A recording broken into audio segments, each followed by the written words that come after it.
Hello and welcome to the Mental Funny Bone, where we aim to create a safe and entertaining space where listeners can explore mental health topics, find solace, and enjoy laughter. This podcast aims to destigmatize mental health discussions and empower individuals to approach their own being with humor and openness. I'm Sarah. And I'm Christine. We are not mental health professionals. So, if you feel like you would benefit from talking to a mental health professional, there are several links available in our show notes. So, please avail yourself of the available resources. Damn it, Macho. Fucking dog. God, that was such a great intro. My I feel God. like we could shut it down right now. That's our whole fucking episode. That's it. That's it. Send us congratulations. We finally nailed an intro. Except for the dog toy in the background. Yes. 40 episodes into it. Is this We 40? finally Are we figured 40 out how to episodes introduce in? something like 42 maybe. I lost count. Like at the beginning I was like, we did 15 episodes and it was like Yeah. a super big deal. Now I'm like, I don't know, 44, 43. Wow. How many downloads? Like I'm much more into the content than the numbers Sheesh. this That's year. a lot. Oh, Becca's giving us signs. She's throwing up gang signs. She said 04. We've done 4 episodes is what Becca says. No, she's telling me that it's 40 because that's what that was. Her internet for me looks really crappy, so I can't see what she's doing. Whatever she's doing, it's fucking fantastic. She's brilliant. I don't know how we lived without her, really.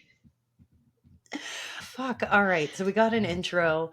Sorry about the dog. I can't close the door because Owen can't take the dog out right now. Oh, he has a broken hip. Whatever. Which, I'm sorry, HIPAA violation. I'll be quiet now.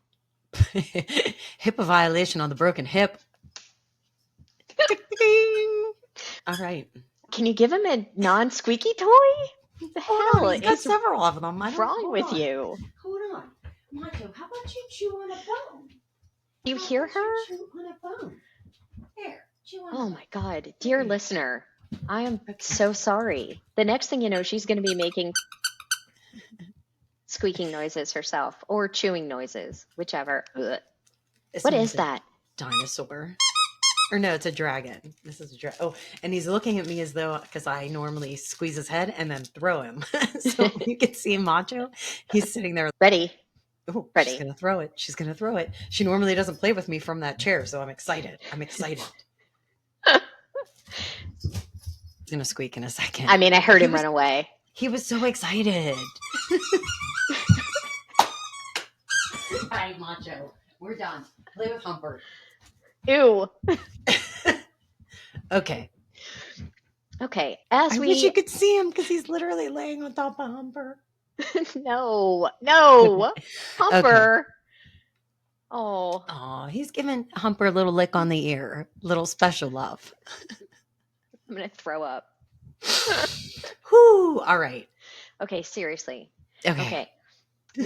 We've gone into the new year with a bunch of vim and vigor, attacking the new year, if you will, making it our bitch, calling the new year our Humper.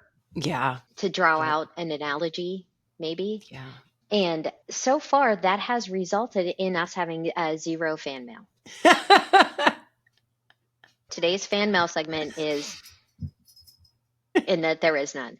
Even because I've been busy trying to get down here, get Olivia to school, I haven't talked to your parents. I've been sending Olivia as a delegate. So I haven't even heard if your mom likes the podcast anymore. I don't think anybody's listening. I think that they've just abandoned us. It could be. And they were like, wow, you guys made a decision to do shit. And so now here's double middies for you. Bye. Double middies. Enjoy developing a thick skin, you two. Here's 0 fan mail for you. Carry on. That's what's happened. Fair it's enough. fine. We're going to keep going. Yeah. Fuck it. You think you can stop me? 2025? You think you can stop me with no fan mail? Fuck you. Still my bitch.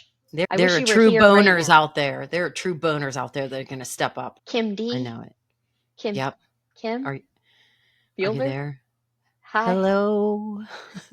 Is it me you're looking for? Oh no, I'll be so excited. We put a little bit of Lionel in there. Just for you, Noah. Just for you. Oh, and Aaron. For you and Oh, Aaron. Yeah. good gravy. Okay. All right, moving on to Mhm. the Mhm. Gaster story of the week. And I would like to tell the story of how the Gaster girls got a pet. Hmm. Sarah, you remember our dog Jigs is when the second time we got a pet, not the first time. The first time was a bit of a exercise in grief, I think, for both of us. Right. We had those gerbils or hamsters or whatever they were called, and then Those don't count. Those a don't lot of count. fish, a lot of fish. Right. They all ended up in the toilet. I think that's what they did with the gerbils too. I'm They not were like the sure. size of a turd, just flushing on down there. Ugh. Those Okay. don't count. They're not real pets. You don't have to take a Okay. gerbil out. Yeah, Okay. you don't have to take the fish out. Walking the fish Right. is discouraged. Uh, The very first time we got a dog, he was a purebred dog and he was really cute and he was a miniature schnauzer, just like Macho. and then he died. And then he died when he was 5 months old. I think it was that quickly too. We Yeah. got him, we cuddled him for a little bit and then he just flopped over dead. Yeah. We cuddled him for a month, maybe 2 weeks. And then he started having these seizures. And then the doctor was like, yeah, we could do this surgery on him that might help him. It might not help him. It might just land him in pain forever. And it's going to cost you $1 bazillion. And daddy was like, We'll miss you. he's going to the farm. Bye bye, puppy. The only one super grief stricken by this development was Jumbo. So Jumbo took it pretty I hard. mean, I was pretty sad. I barely remember. You don't have a fucking heart. That is True. why. But go ahead. Obviously. It's missing. There's just a black hole. So I will tell the story the way I remember it. And I will interrupt in everything you get wrong. Excellent. So I think I had to be like eighth grade, maybe like teen years, but before driving. I was probably 11. Yep, this makes sense. This makes sense. I was probably 10 or 11 because we were downtown already. And I was still in grade school. I love that you call Elizabeth downtown. Downtown. We're in downtown already. We were Anyway, we were part of the Elizabeth gang at this we were time. in the borough. Yes, we were. And I remember that it was Valentine's Day, and I was very sad because I was a teenager. Not because the dog died, but because a boy asked you out and you were too dumb to realize he asked you out and you told him you had to go do homework. It was a year before. Oh, okay. Anyway, go Shut ahead. up. Go ahead. Shh, you shut up. I had friends. I had lots of friends. You We've did. covered this already. You did. Mm-hmm. So I was sad because no one would ever love me because No. I was a teenager with braces Yeah. Mm-hmm. and an affinity for epic fantasy novels and mathematics. There's your roommate. Hi, Becca's roommate. Go ahead. You're so easily distracted. Anyway, Can't so help it. I was sad and it was Valentine's Day and that didn't help me at all in any of this. And Mhm. I remember your dad brought this puppy home from the pound out on Mhm. Simpson Howell Road, I Yeah. believe, in Mhm. Elizabeth, Yep. if anyone's Yep. familiar with the area. Mhm. And he set this little black ball of fur down, and it was love at first sight. Mhm. And I loved this dog for the next 15 minutes. And I was so True. excited True. that my dad had bought me a dog for Valentine's Day. And then Sarah came downstairs. Mhm. Yeah. And then I realized it wasn't just a dog for me, it was a dog for both of us. And then I didn't like it as No. much. He was just a tiny little ball of fur, and he had his paws like the size of dinner plates. Seriously. And Daddy asked at the pound, I want one that's going to stay small. And they were like, yeah, this one for sure. For sure. He's going to be tiny. And he had like little spindly legs and Yeah. giant paws. Giant Mhm. paws. And Yeah. Jumbo's not dumb. He's looking at him and this isn't a small dog at all. This Isn't is going to work out. what Jigs looked like when he grew up was Santa's little helper from The Simpsons, like the Mhm. dog from The Simpsons, Yeah. or Satan's little helper. I can't remember which is right. Satan's little helper. I One or the can't other. I don't know. remember which is the right name for the dog, but that is exactly what Jigs looked like. And Becca, if you could just make a note to find me a picture of the Simpsons dog, that would be amazing. I will not do a thing with it. I will not put it anywhere where anyone can see it, but I would like to have it for reference. And I think that he should be in the Guinness Book of World Records. For the dog that lived the longest and smelled the worst. I think so. Yeah. Wait, did he smell bad, or was it just his farts that smell? I know his farts smell bad, or did he smell? Yeah, I don't think he. His breath was really bad Oh, yeah. at the end there. I mean, we never. It was like never. Dog dental hygiene never existed, and he was alive for 19 years. So can you like his teeth just rotted for 19 Right. years? He was dead inside before he finally laid down. Years we had this dog. Mommy and daddy are still finding hair in there. And that's not even the house they lived in when they had him. Like they've moved since he passed and they're still finding Jig's hair because he was the hairiest motherfucker ever. You'd wake up and there's hair in your mouth like blah, blah, blah. He would get scared all the time because he was a very nervous, anxious dog. And when he did, his defense mechanism was just to shoot hair everywhere, like some kind of. It's like a porcupine. Labrador porcupine mix. Just poof, and there would be hair everywhere. And then he got one time he was real anxious about something. This is when we lived with grandma. So I was in my late teens and he chewed his ass. So like on the back, like he had like scabs, like right above his, I'm showing you so you can see right above his tail. And he was really doing a doozy on himself. So and it was my responsibility. I had to take him up to the vet and they had to shave. They had to shave him and give him ointment and shit. We walked out of there and I wish we had cell phones at that point because I would have loved. It was like a big butterfly on his ass and went down around his asshole. Tattoo. It was huge, like all around his tail and then down. Yeah. Like a tattoo. That's what it looked like. He looked like he had a tramp stamp. Becca and everyone else. This dog lived through me learning to drive, Sarah learning to drive, me going to college, Sarah going to college, me moving 3,000 miles away, me getting married, me getting divorced, me moving 3,000 miles away, me coming back. Nita and Jumbo moving to where we live now. This poor dog was just around all the time. And his name, did we say the name of the dog? I don't think we did. Just the Simpsons dog. His name was Jigs. Yeah, we did. Yeah. He was a good dog. Named after my dad's uncle, who I heard stories about last night. Uncle Jigs. Oh, did you? Yes, I did. I went to see your Aunt Albina last night. Oh, night. Yeah, that's right. That's right. How did that go? It was fun. I talked nonstop for about an hour and 10 minutes. Yep. And then I paused to take a sip of water, and then she talked for an hour and 10 minutes. Oh, okay. About everyone that lived in the patch when she was growing up. That's exactly what we did when we went down to the house to say goodbye. Yep. Mm-hmm. It was nice. She told Uncle Sam to shut up 3 times. Shut up, Sam. Nothing new. Nothing new. The best. Our Aunt Albina is an elderly lady who is actually our great aunt. Yeah. So she is our grandpap's sister. And she is 96. 90, she's definitely older. Yeah, she's definitely, I think she's 92 and Uncle Sam's 90.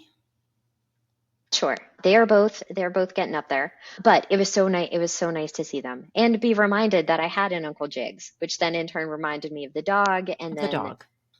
And when here we are today. Telling stories. That is how we ended up having this as our Gaster Story of the Week. And I was so touched that your dad would think to buy us a Valentine's Day present, because usually at that time in our lives, it was more about listening to your dad breathe through his nose and telling us to turn the lights out. Yeah. Girls, are these lights on? Is anyone in this room? The lights in the thermostat, I think, is universal. I never touched the thermostat. I didn't even know what it was. Yeah, I'm not sure I knew where it was in that house. I think your mom did and blamed it on us. I guarantee it. This is going to be a good way for her to give us feedback, because she's going to be like, incorrect. Yeah, talk shit on mommy. That's how we'll get fan mail. Damn it. Absolutely. And I bet Elaine C. up in Boston, I bet her dad breathe through his nose and complained about the lights and the thermostat. I think that's how we're just going to do these little mini shout outs until someone says they like us. Until someone sends us an email. Right. Yep. What other good jig stories do I have? There was a party at our house, and I know you'll remember this one. And the nice lady that I worked with at the 5 and 10 in downtown Elizabeth, Cede had a daughter, and they brought the daughter over to the house, the little toddler, like 3 or 4, and she's walking around and she sees Jigs. And Jigs had a tail that stood at attention all the time, like it was pointed up over his back. He had a boner tail. He did have a boner tail. It was pretty funny too. See what I did there? And what it did was just provide a very targeted pink space on his backside. So you could clearly see his butthole at all times. And what this little girl, Doralee, wasn't her name, but that's what her mom told us that she was going to name her, took her pointer finger and kept trying to point at the dog's butthole. And then pointing wasn't enough. So she kept trying to get closer and closer to touching Jigs's the butthole. Everybody can picture this. You can picture this. The pink target. Right. And she's just like the perfect height, to directly touch the fleshy skin part of his butthole. She's wearing like a little Christmas dress, because I think this was a Christmas party. And that is all I can remember from that party is I think then that it was my group of teen friends. It was our job to make sure that no one touched Jigs's butthole.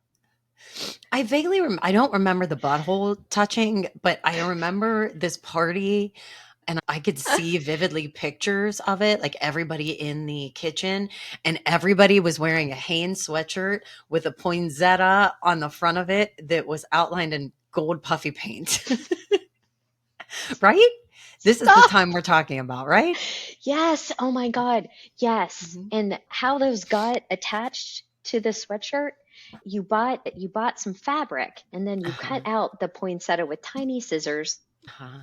And then you glued it on with Scherenschnitte. Scherenschnitte scissors. Mommy, you've got to tell us. You've got to give us. The Scherenschnitte. I got to look it up. It was a German craft that you would do by cutting paper. And the scissors, you would buy a kit. Scherenschnitte. I just blew boogers out my nose. This has gone off the rails. This is no longer about our dog Jigs. Scherenschnitte, yeah, it was like a craft kit, and it came with like tiny scissors, and you would. How do you think you spell that? SCHEREINSCH Schnitte. Nitte. Oh, I found it. Stop it. It's tell me what it is. Yeah, it's the tiny scissors. It's it is Wikipedia? Spelled SCHERENSCHITE. Nitte. Which means scissor cuts in German. It's an art of paper cutting design. The artwork often has rotational symmetry within the design, and common forms include silhouettes, valentines, and love letters. Snowflakes. Like she had Scherenschnitte kits. Do you remember? Right? Like they were kits. And I always wanted to do one. And then I try to start, and then I didn't have the correct motor skills that you needed to do such a craft. No one did. It was, you traced it, and then you had to cut out a piece of paper that was the size of an atom. Yeah. Mm-hmm. Right. You had to get in there. Straight pin, the top on the straight pin. That's what you had to cut out. You needed an electron microscope to see what you were supposed to cut out with these scissors. But that's what you would use to cut the poinsettia out of the poinsettia fabric. And not a small poinsettia, a really huge. It takes up the whole front of the sweatshirt. All over that. And then you would get Eileen's fabric glue, and you would soak this bitch in Eileen's fabric glue, and you would press that to the sweatshirt. But it had a rough look, so you had to clean it up by using gold or silver puffy paint. Yeah. To outline it. And not just outline it, like you had to get it on the inside of the into flower. the design. Yeah. It was very pretty and took talent to do it, because I know a lot. Can you imagine me doing something like that now with my shaky ass hands? Shit's for real. We're gonna have to find one of those pictures too. I know that they definitely exist. Pictures to find. The Sharon Schnitta kit, Sharon Schnitta a picture of the Simpsons dog, a picture of everyone at a Christmas party in 1988. with the Sharon Schnitta shirts on. Sharon Schnitta shirt. I know I have pictures of it. I Oh, I know. definitely do. I can see it. I can see it. And I can see there's one where they're standing in the laundry rooms behind them. And then there's one where they're turned a little bit. And it's where the big TV was supposed to be, but we had the tiny TV in it. And it had a basket that was cross stitched on it that said Anita's Kitchen. Yes. It's Oh, all, yeah. I can't remember what my own kitchen looks like, but I can remember that kitchen. And it was carpeted. oof, yes, it was. I wish I could find that Oh, pattern. fuck. I wish Chad could find Yeah. the carpet from our kitchen in the 80s. Can We're you generate brown kitchen carpet patterns, kitchen please? carpet. Kitchen carpet. I'd like to see your kitchen carpet, please. What? What the fuck? Where are It you sounds shopping? great. It sounds great. Yes, yes, madam. Come And on while we're over. at it, if we could get the wallpaper with the little horse racers on it. They weren't horse racers, they were English foxhounds. For God's sake, Okay. please. Okay. So Jigs. So we had a dog named Jigs. Right, we had a dog named Jigs, and then my mom did a bunch of crafts. Amen. And there was a little girl, and she stuck her finger in Jigs' butthole Once. because it was a pink target. The synopsis of this show. Great. Hashtag butthole. Pink target. That's what I'm going to call a butthole from now on. My pink target is swollen and irritated. You're a pain in my pink target. Not a place for girls, not a very feminine target. Oh, fuck. Okay. Anyway, all right, I think I'm done. Can you carry us on to some mental wellness stuff so we can mercifully stop talking about our dog's butthole? I honestly don't think that I can. I'm not sure that I can. I'm not sure I can follow any of this. I feel like anything that happens now is just Take not gonna solace. be. We're keeping with the 1988 theme, and you're going to talk about Barry Manilow first, I think. Yes, I am. So let's get into our book, The First Rule of Mastery by Michael Gervais. You're so Who much better than I am. I had to find a video that someone else said his name in it, so I would say his name right. And then that led to me watching a video of him today, which was really nice. It led to me writing a letter to him to ask him to come onto our podcast. I didn't send it because that would be insane. Send it. Why wouldn't someone want to come on our podcast? I also wrote a letter to Dan Harris to see if he would like to come on our podcast. He definitely would. He loves us. He just doesn't know Then yet. I sent a letter to Good Morning America just to see if we could go on their show. Because while I'm throwing it all out there. skydiving. You want to go skydiving. No, I've already taken that off the fucking table. Off the table. Okay. So let's get into chapter 7. And it is not Ricky. It is Michael Gervais. And I love him. It's not like I don't know who he is. I just want to call him Ricky. Okay. So chapter 7. It's Barry Manilow and the Spotlight Effect. And poor Barry Manilow, right off the bat, he's deemed the patron saint of uncool. He writes the songs that makes the whole world sing. See, I don't know the Barry Manilow songs. I'm assuming that's a Barry Manilow song. Yes. I get him and Rod Stewart confused. Similar hair. Right? But then I was like, there's got to be someone else that's uncool. And I was thinking Kenny G. Oh, yes. I feel like he would have been, like, I feel like he should share the patron saint of uncool. I don't know. I feel like that was... I don't know who that is. Master of the Pan Flute. I'm concerned that you know who that is. I had a unique group of friends in high school. Everyone that I went to high school with gets that reference. Everyone that hung out with me. Oh, okay. Okay. Jenny's, back me up.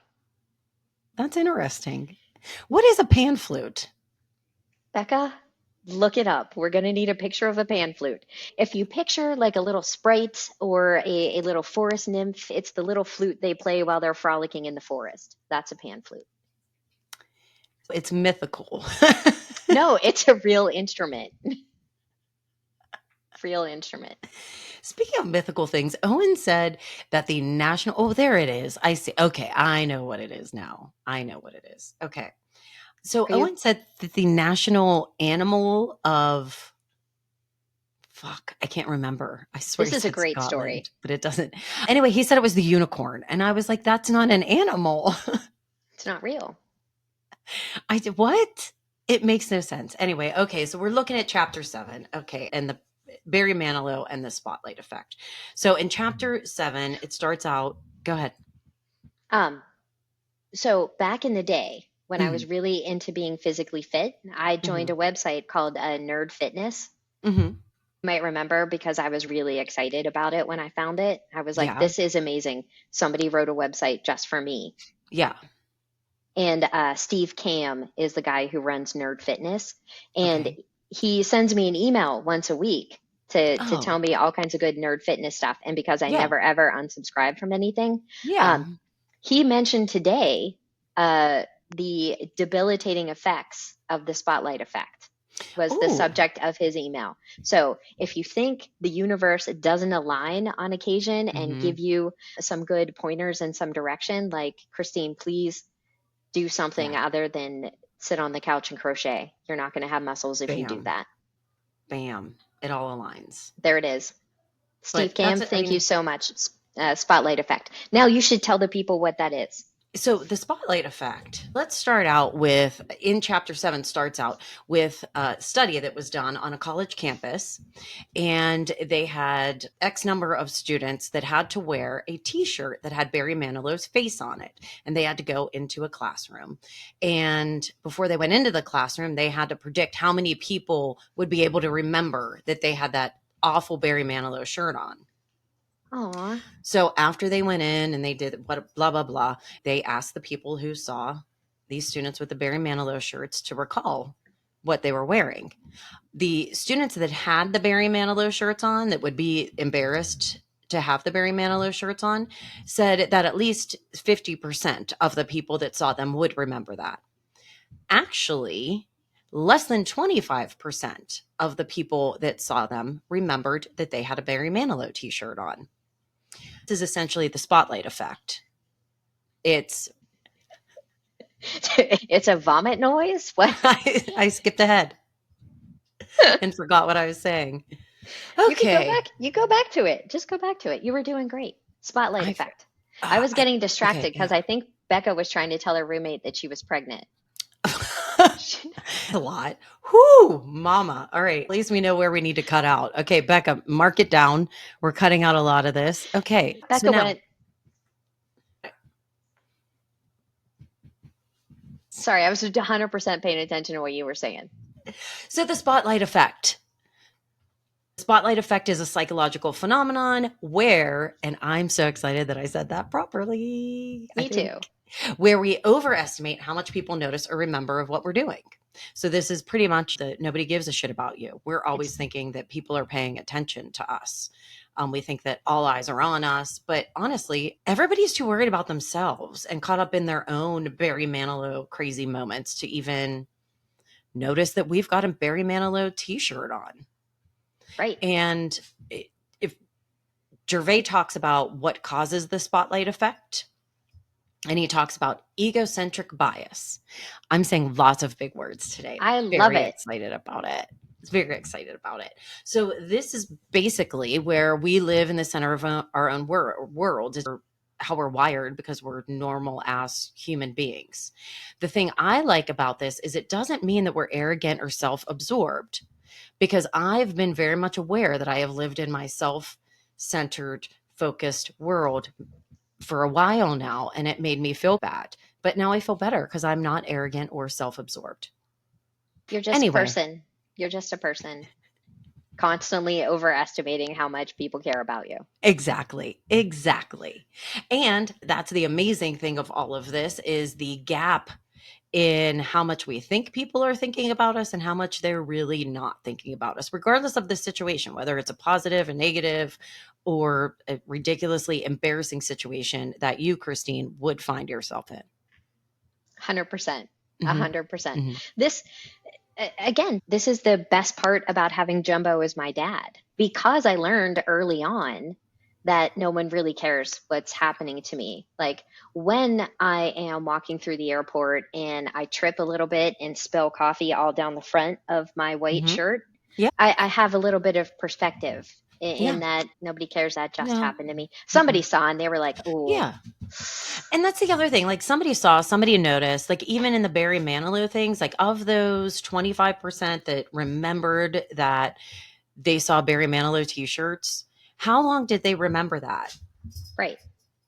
Like, It's certainly not a lifetime. And they're certainly 20 years down the road, not saying, hey, remember that dick that walked into class with a Barry Manilow shirt? No. Nobody, no, doesn't matter. unless it was Barry Manilow, That might be, it might be, it then might you be. would remember. So again, we're back to the Jumbo rule. Yeah.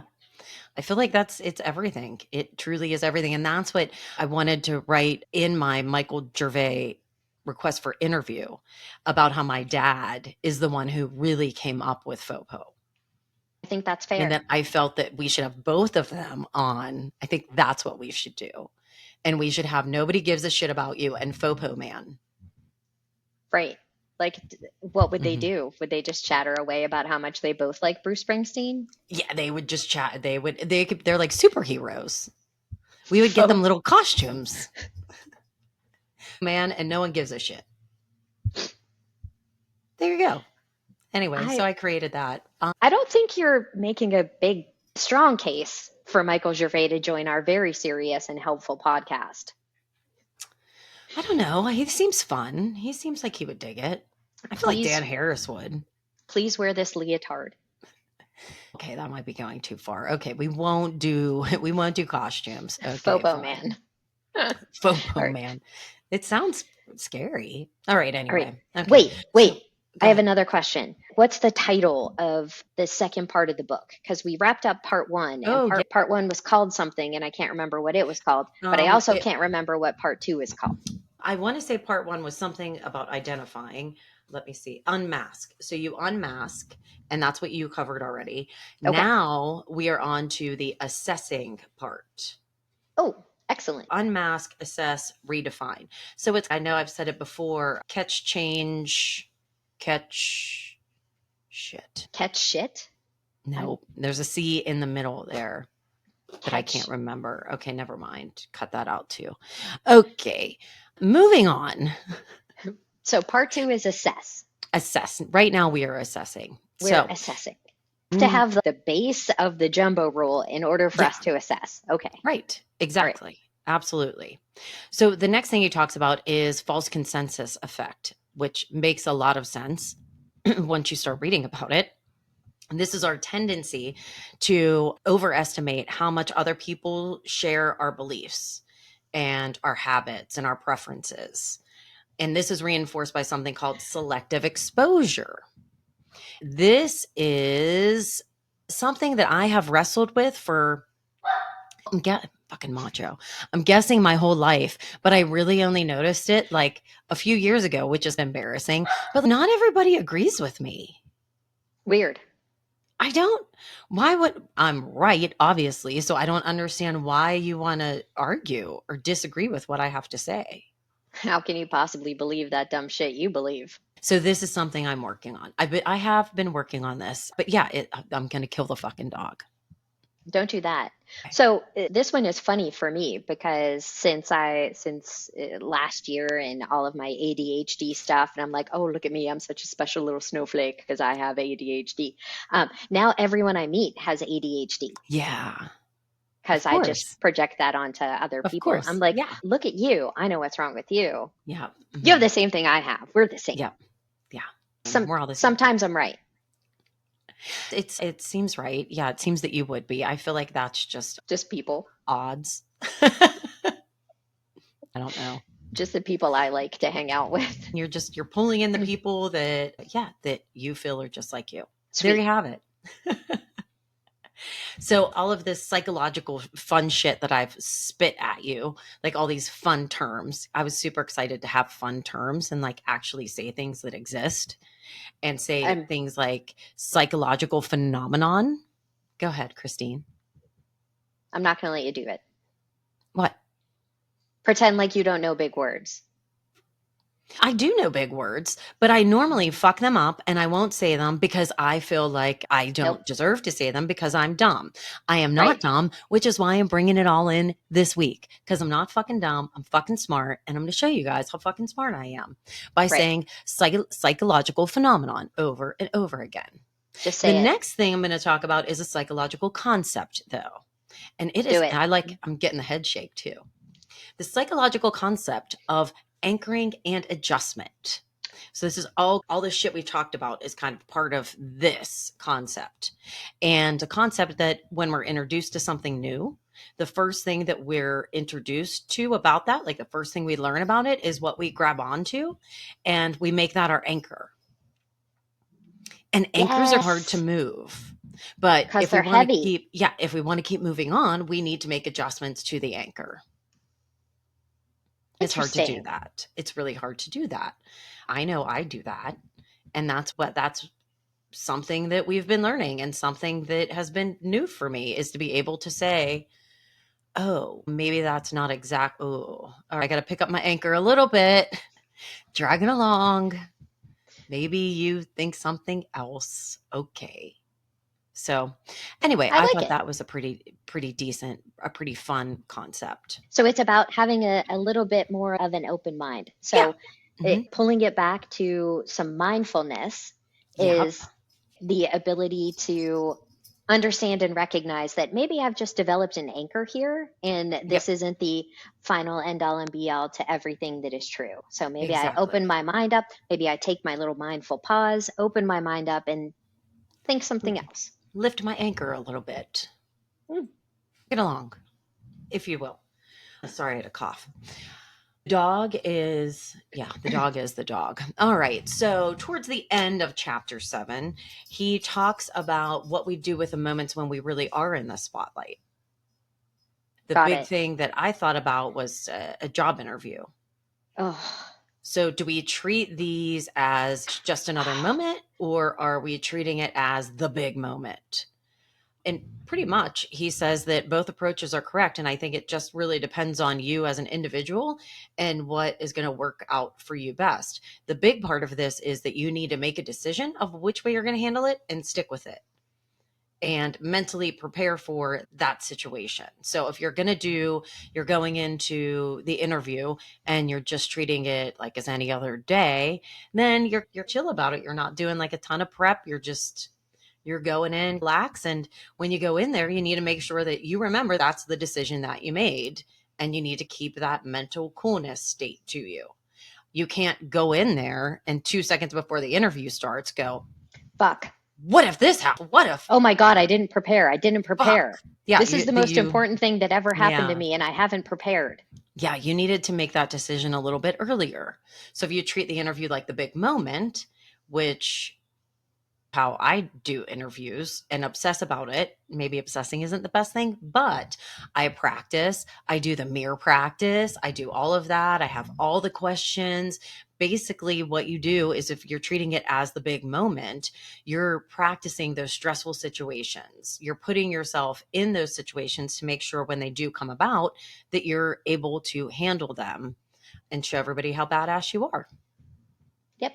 You I completely lost a thought. I was like, yeah, you just prepare like you're going to present. And You I was just like, that's prepare like you're going to prepare. You just prepare. fuck. What am I? I'm John Madden. Football is football. And it's good because it's football. Brett Favre. Fuck. Nobody knows who John Madden is. I do. I'm, Why don't people know who John Madden is? he's old. Yeah, he's dead, isn't he? Dead, yeah. Yeah, that's why he's Okay. not on TV anymore. Yeah, okay. Anyway. Anyway, yes, I love this concept of choosing a way to approach it and then preparing appropriately. Yeah, If and you you have to think stick this with is that. going to be a stressful situation, and it's also about knowing yourself, right? If I Hmm. know that I have to feel nervous or I'm not going to feel okay going into a meeting, then I got to prepare like it's an important thing. Yeah. And I have to Exactly. put myself in those nervous, stressful situations every once in a while, or I lose focus and end up shaky voiced in a meeting. And no, And the talk I was listening to today that Michael Gervais did, he mentioned something about this, like going into presentations and public speaking and things of that nature, where you're, or an interview, anything really, where you're nervous and you have that like anxiety built up. It's people who are living a purpose driven life versus the performance driven life. That feeling is because what you're doing, that purpose, that the outcome of what you're doing is going to have something, an outcome. What's the word I'm looking for? Effects. Yeah, it has an impact on the purpose that's that it. you have committed to. So that's where your nervousness is coming from. Whereas if you're a performance based, you're going into it like, fuck, I'm going to fuck. If I fuck up, if I don't do it exactly right, this is what people are going to think. Yep. So there's the difference. So I thought that was pretty cool. It really is. Because I'll give you a story from today. Like I got a phone call last night. Hey, these clients are upset. Can you get on the phone with them? Yeah, sure. It's what I do. It's my job. Yes, obviously I can get on the phone with them. And then it comes time to get on the phone with them, and I'm like, this is the first time this client has seen you in action in front of this is the first time this group of people has seen you in action in front of a client. And then I got in my own head and had a shaky voiced first 3 minutes until I went, Christine, Christine. don't be a dick. You have everything you need to make this meeting successful right in front of you. Stop it. And then I went, You're fine. meeting turned out great. Client There you loves go. me. Congratulations. But it was being able to recognize that you have everything that you need to do. Like you prepared, you have bullet points to talk about. You Right. are not going to be caught with your pants down. And even if you are caught with your pants down, You got a big dick.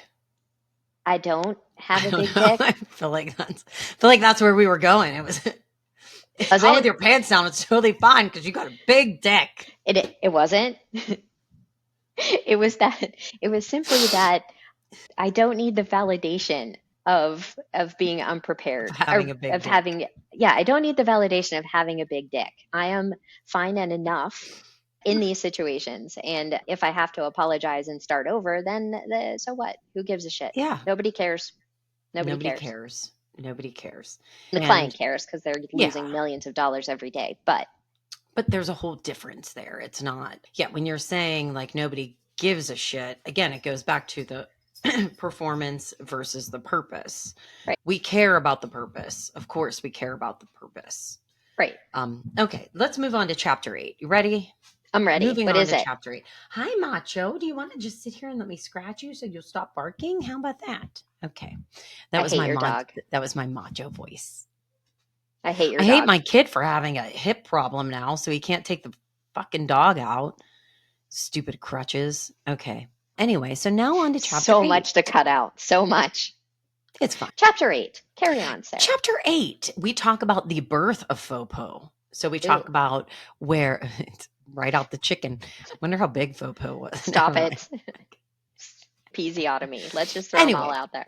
so we talk about the birth of Fopo and discuss the question, do we really know what someone else is thinking? So the birth of Fopo, what? You had something to Oh, say. I like this. I read it and I forgot that I read it, and now that you said it, I remember and I liked it. Oh, okay, good. Yeah, I like this too. It's Gervais talks about where Fopo came from in his background. He mentions at the beginning it started with his psychology studies, but on the call or on the interview I watched today, he had mentioned that Fopo is something that he started recognizing like in his teens. Anyway, Fopo in your teens. Got it. okay, so he starts out in his studies of psychology, and at this time, there was still that major stigma that psychology was more of a reactive tool for fixing things that are broken. And whatever you're fixing, that needs to be done behind closed doors. It's not discussed anywhere else. it wasn't considered, psychology wasn't considered to be a proactive practice where you invest in your own well-being and where you can use it to improve your performance. Gervais says, another Fight Club reference, it's like Fight Club. The first rule of psychology is we don't talk about psychology. So, Ah, this is everything this podcast is against. yes. And he didn't like that. He was like, no, I don't think that's how it should be. And he wondered from the very beginning of his studies in psychology, like, what could things be like if we started talking about it, if we challenged that, if we drew a little bit outside the lines? And he wanted to change that conversation. But he had an internal dilemma. If he did that, what was that going to say about him? What were his peers going to think? How would he be judged on a professional level? And that kind of was in the back of his head constantly and probably slowed down his progress to getting where he did eventually get to. And upon graduation, he decided to go into sports psychology and decided to go into the extreme sports because he wanted to draw outside the lines and kind of change things around. And extreme sports at that time, that's what was Oh, happening in extreme he's a rebel. sports. He's Yeah. a So he rebel wanted and to. he never ever does what he should. Wow. Sorry. Did you just make that up? What song is that? No, it's from the 50s. Oh, okay. Okay, good. Okay. So yeah, so extreme sports was rewriting the rules on regular sports. So he wanted to do that in psychology. So that's what he got into. So this is where he starts working with MMA fighters. Gonna kill the fucking dog. Really? Great. Okay. So he starts working with an MMA fighter, a well-known MMA fighter. And he has the opportunity to work with this guy, prepare for like a big fight. And there's a lot of psychology behind that, if you think about it. And a lot of sports, it's all about psychology, especially when you get on that elite level. It's really your body becomes just the extension of what you can do in your mind. So that's what he was all about and working with this guy. And coming out for that fight, he was on the coaching staff. When they come out for the MMA fight, they're walking out and they have the coaches behind them and everything. He was a part of that. And after the fight, everything went awesome. He won the fight. He was all excited about it. He was super excited about everything that he was learning about psychology and sports and the things he was going to be able to do. And after that fight, he got a call from his mentor. And his mentor said, "Hey, what are you doing? What are you doing walking behind an MMA fighter on television?"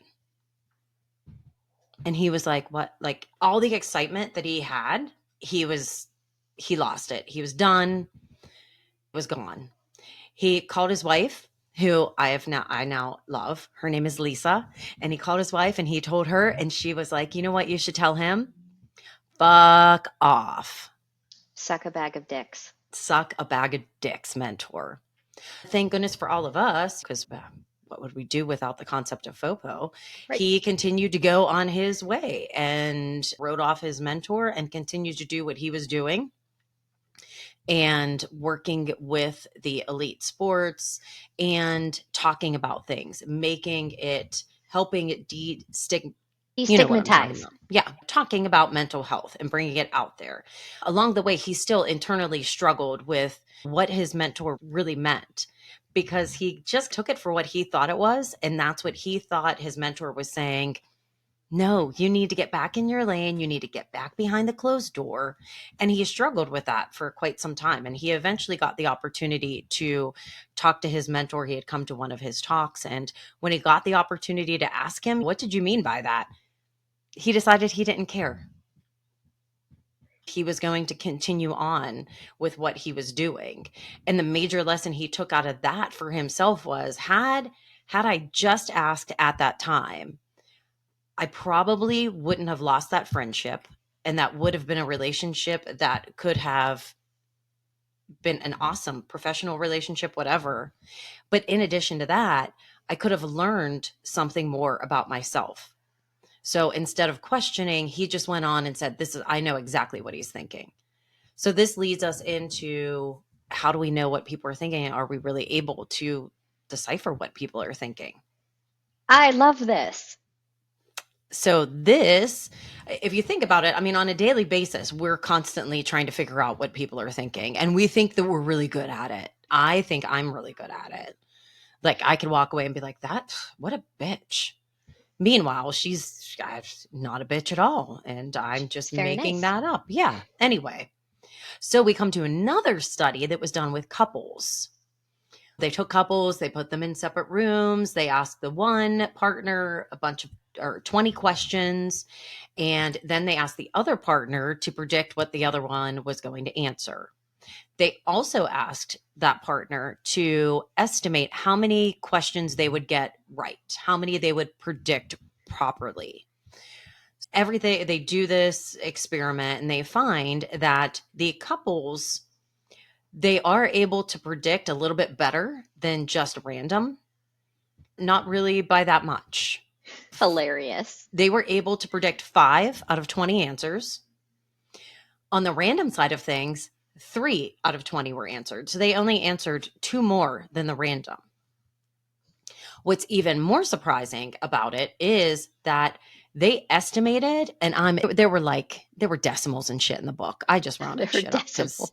fuck that. Anyway, they estimated, this is what's crazy. They estimated on average that they would be able to answer at least 13 questions properly. Like they would be able to predict 13 questions when all they predicted properly was 5. It's So it crazy. And these are the people that you're supposed to know better than anybody else, right? So exactly.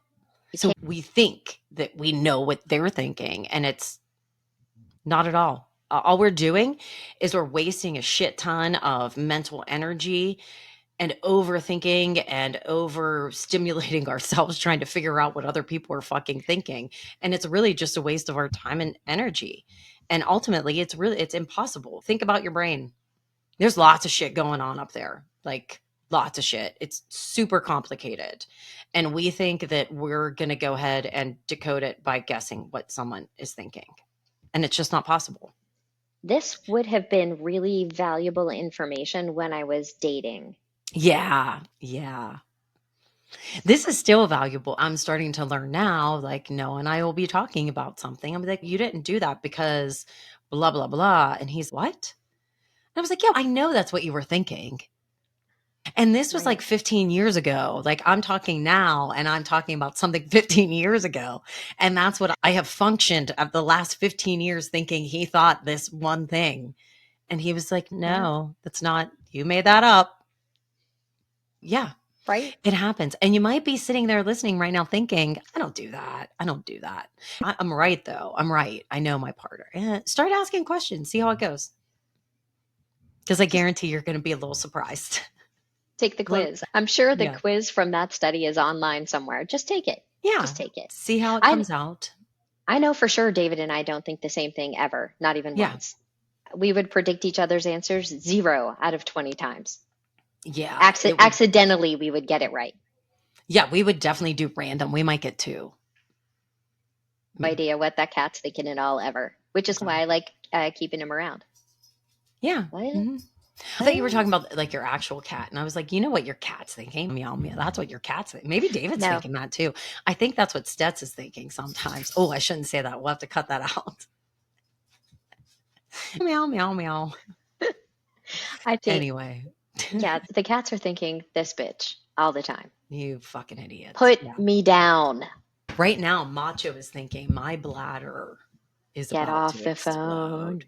All I right, took him out right before we started. Okay, anyway, so going from this, instead of just assuming that we know and trying to guess what we know, what's the better option? What's the best way to fight FOPO? ask what somebody Amen. else's opinion is.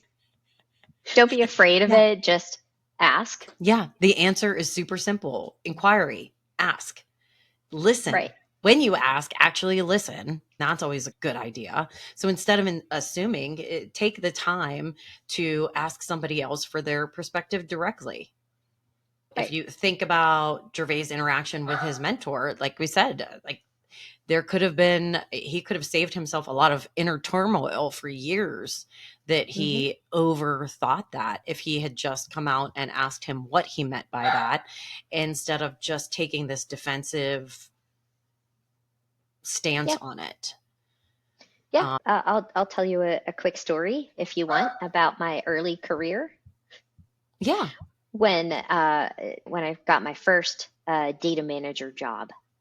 And I was convinced I had tricked everyone into giving me this job. Like Mm, I don't have I didn't at the time have a lot of self-worth, right? yeah. So I think that I've tricked people into giving me this job. I'm definitely not qualified to do it, and I'll obviously never be able to learn it. The same day they hire me, the same day I start, another girl starts, and she's got 5 years of experience. Oh, Um, yikes.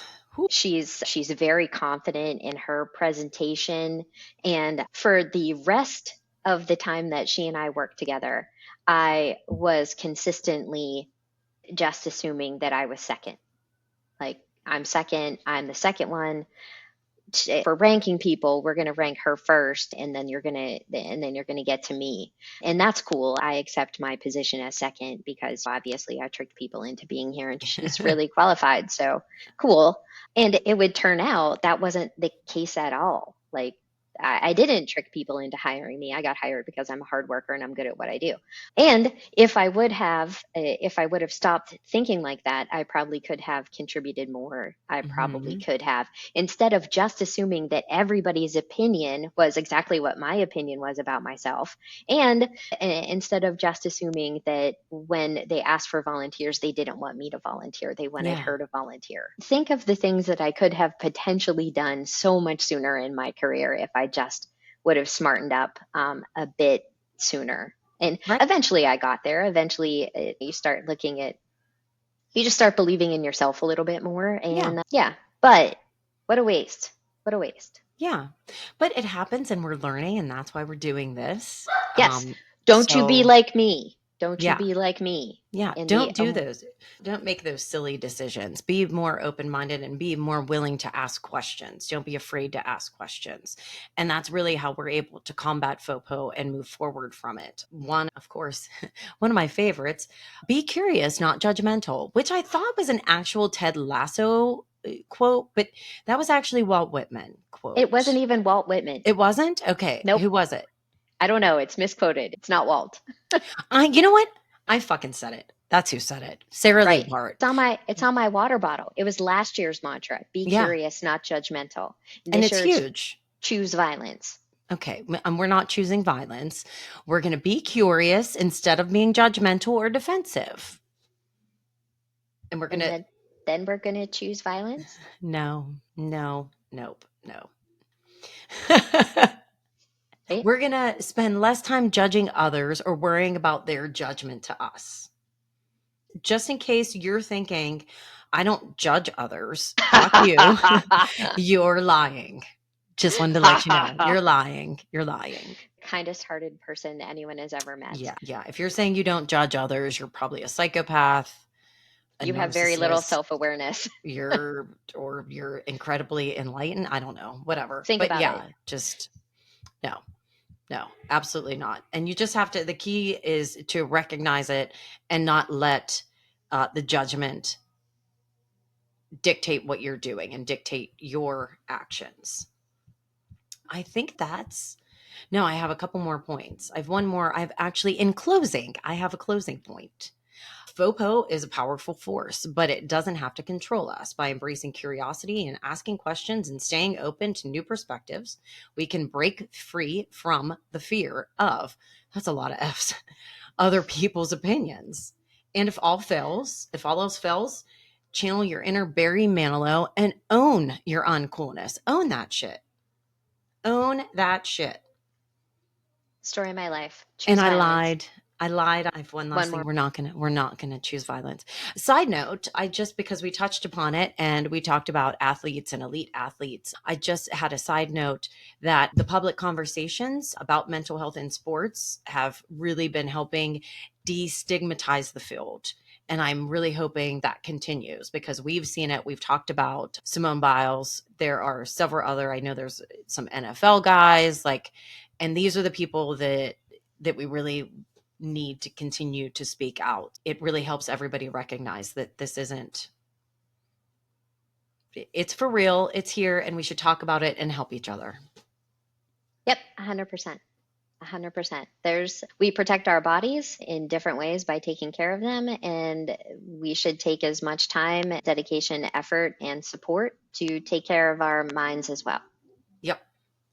And the more we speak out about it, the more we tell each other to go get therapy, the more we encourage each other to take a break, even if that is, hey, why don't you just take a little bit of a deep breath there and grab some coffee? Let's go have a talk about this instead of choosing violence. Yeah, I think that's way better. I really like that. Instead of choosing violence, I think that's the better way to go. But it's really nice to see that this is continuing to become a more talked about subject, and we just need to keep pushing it. No, I love it. I love that we talked about mindfulness as a way to combat FOPO, and now we're talking about having an open mind and being curious. And again, going back to instead of protecting your performance based identity, taking the opportunity to look at a learning opportunity, right? And do that. There you go. That's it. That's all I got for you. I got distracted by the chat.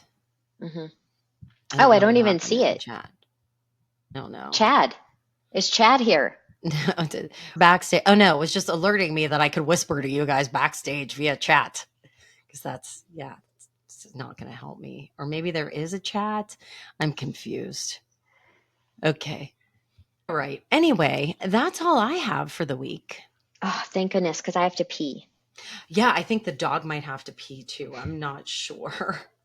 That's just how we end every episode now. Oh, thank God Yeah. I have to pee. But so next week, we are going to finish up the assess portion and we are going to look at chapter 9. We see things as we are, Ah, and yes.